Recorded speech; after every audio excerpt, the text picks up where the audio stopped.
Yuk.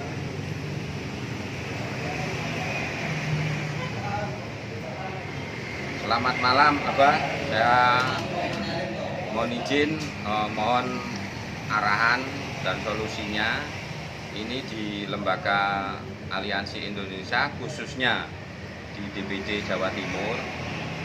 Ini ketua kita, Bapak Munding, kenapa sampai membuat kepengurusan yang baru tanpa ada musyawarah kepada anggota yang lama. Mohon izin arahannya, Abah. Terima kasih.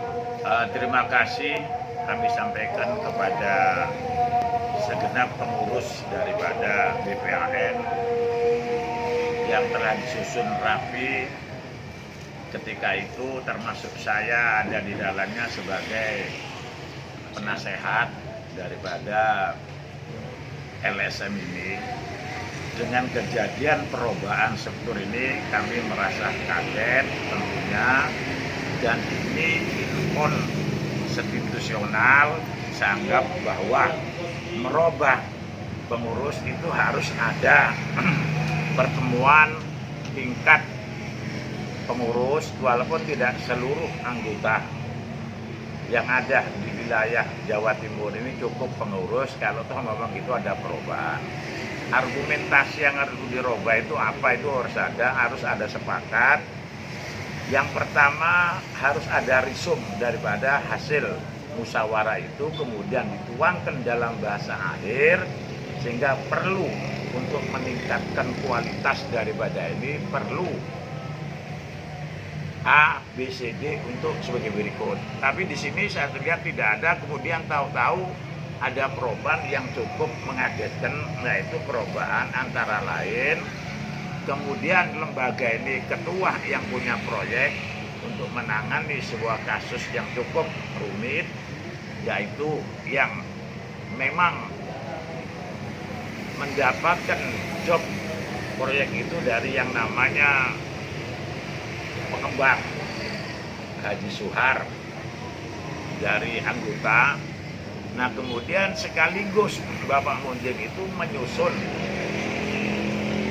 daripada kepengurusan yang baru. Nah, ini yang saya katakan inkonstitusi, karena di dalam ADART setiap LSM, setiap organisasi apapun yang bersifat sosial itu harus ada komunikasi antara satu dengan yang lain. Kalau saya lihat soal sekjen itu, ketika di dalam bawaan saya selaku penasehat itu adalah yang resmi dan diangkat oleh forum itu, yang mendapat SK DPP itu adalah Bu Erika. Tapi sekarang kok berubah, ini menjadi anaknya ini. Saya tidak tahu apa maksudnya Pak Munding itu berubah seperti ini.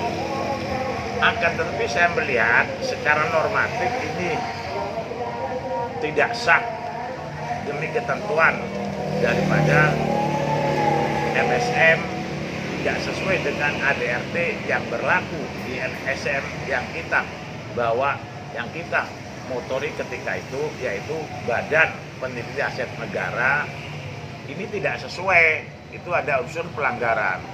Maka saya minta kepada DPP harus menerbitkan surat teguran kepada yang bersangkutan. Yang saya maksud, apa maksud dan tujuan mereka tanpa ada koordinasi dengan yang lain. Ada pertemuan-pertemuan di tingkat provinsi itu, tiba-tiba muncul nama baru, tiba-tiba muncul kerjasama dengan orang lain, bahkan dengan LSM lain, bahkan ini adalah untuk demi memenuhi kebutuhan daripada proyek tersebut di atas.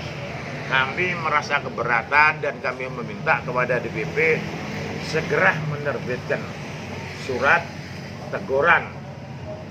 Ya, kalau perlu sanksi yang ada sesuai dengan ADART. Barang siapa yang melakukan dengan sengaja, yaitu tindakan-tindakan inkonstitusi ADART LSM, maka ada sanksi cukup berat di sana.